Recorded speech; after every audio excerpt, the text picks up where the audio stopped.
these are the rules. These are the weapons that help you win the war. This is the battle within. This is the discipline that keeps you alive and ready. This is the grind that keeps you vigilant.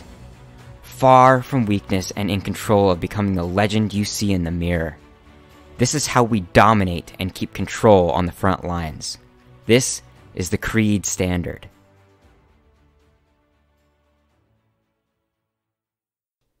Hello? Hello? Is this on? Is everybody there? How's everybody? How is everybody? It's been a stint, guys. It's been a little bit of time.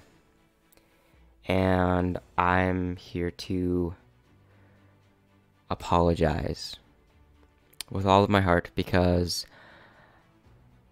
this is about creating something for you guys and sticking to my timeline, keeping my consistency.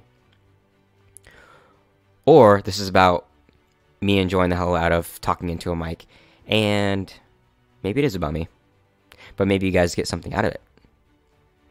I guess that's what matters, is that everybody is happy. By the way, it was 59 degrees today. Fantastic. It's like a spring day, and I think winter is definitely teasing me. But today would be the 4th short for the Kreed standard. And so today, it's about tolerance and fear. Before I start this piece, though, I want everyone to understand that I write from my heart, and I write from the same struggles that I speak of. You're not in this alone, and these are things that are just as hard for me as they may be for you. My dream is for you to overcome them, and I want to hear your story of success. I want to see your heart fulfilled and your soul soar. The world is fucking complicated, and after having writer's block, then after that, deciding to rewrite this episode, I think I have the right emotion to feel it out this time. All I needed is an obnoxiously busy coffee shop, the Teddy Swims song I Can't Make You Love Me, and enough sunshine lighting me up through the glass. The world has been treating me rough lately. Or what's really happening is I've been treating myself pretty rough lately. I can never blame the world for everything that I'm not receiving, because I stand by my belief of creating my own reality, and I get to take responsibility not just for what happens to me in this world, but everything that doesn't. I remember when I started this journey so long ago. I was on the mend from a broken heart. Okay, not a broken heart, an obliterated one. When you can no longer feel, when everything around you feels insignificant, when it's beyond seeing value in yourself, and you also can't see value in anything around you. There's not really a heart left.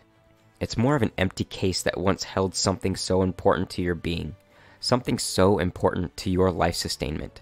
The most fantastic part about that part of my life then, though, was the blinding amount of power that I had coming out of the depths. I wasn't crushed because I had lost someone. I wasn't lost because she broke my heart. I was crushed because I broke my own heart. I had become a monster. I had become the man that I promised that I never would, and I had broken that gracious rule of never treating anyone like an object, basically. There is an old me that was more basic, more blindfolded by the world. But in that blindness I was also the 5-foot man that put himself into the 6-foot white knight armor, and all the weapons I needed to be the man that any woman would love.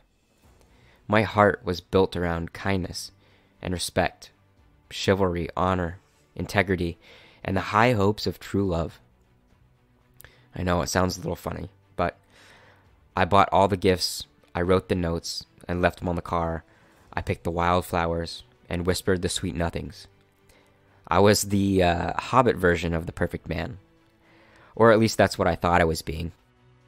I had clung to what the fantasy stories were so deeply that I had forgotten the most important part that those women needed from me the most. They needed me to be a man. The White Knight was just a defining factor. Blindly, I was so desperate and codependent. I was the cute little puppy on a leash, unable to do anything on his own, and none of them needed a needy puppy.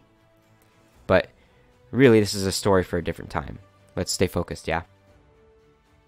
Treating a girl like shit, then losing her. That's where I was at. Like I said, I had become something I never wanted to be. Yeah, she was an amazing, genuine, super loving woman, but what hurt most was realizing I had hurt someone else because I didn't know how to handle commitment, and I truly didn't know who I was. And not knowing who I was meant that I had no right asking another soul into my life to fill that void. Once I decided to fill that void, once I had started to figure out what meant most to my soul, I had filled myself with new life. I had an unstoppable drive to become complete, and on the way, determined as hell on how to bring others with me. Where I went wrong was tolerating what I had around me. Was it because I couldn't create boundaries? Was it because I was too afraid to have a voice when opportunity showed its face? Was it because I feared standing in front of my loved ones and speaking truth at the risk of hurting them, or even me? It was really a combination of them all, and also not changing the things that would help me grow. Finding friends, role models, and mentors to help keep me in the state of growth. And all of this after I had finally gotten through having a broken heart. All of this after I was determined to find a path anew. This is what we call tolerance. And that tolerance is held in place almost entirely by fear, and also conditioning from a past. I'm gonna be honest. Tolerance will fuck you up. It will keep you from attaining and even pursuing your dreams. I do it. The ultimate goal is to not let it have power over you, though. You have to learn to dissolve that tolerance, because that is the wall that stands between you and what you're wanting to accomplish. And that wall includes the relationships you tolerate, the attitude you tolerate, the comfortability you tolerate, and your lack of thought about how powerful of a being you really are. Everything you decide to tolerate is what compounds and brings density to that wall. The worst part is that our tolerance comes down to one simple thing: decision. We decide to not speak up. We decide to not act. We decide to not risk because fear tells us not to. The people that you would state as successful and the badasses of the world are the ones that don't tolerate the world's comfort zone. They don't tolerate excuses. They don't tolerate rejection. They don't tolerate suppression. They keep themselves powerful, and that power is created by every decision and action. Every decision and action performed with consistency, and with that consistency comes the change that you've always dreamt of, the change that you've always been striving for. Fair warning, there's such thing as staying kind of consistent. This is a danger zone.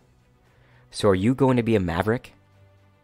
When we decide to make change, we must be ready for it. Be ready to hit it head on. Be ready for all the knockouts and all the slip-ups. Just don't fucking slow down. Believe me, I've done it for too long. I listened far too long to others tell me to be patient, and now I have no awareness of my speed. But charge, and charge fucking hard, my friends. What we tolerate not only slows down our dreams, but it puts them at jeopardy, and it also takes away our spirit of life. Fight tolerance. Be uncomfortable. Don't even tolerate your own bullshit, because you know when you are. This life is about your dreams, the journey there, and all the fun on the way that makes it worth it. I love you, my friends. Stay strong and stay rebel-minded.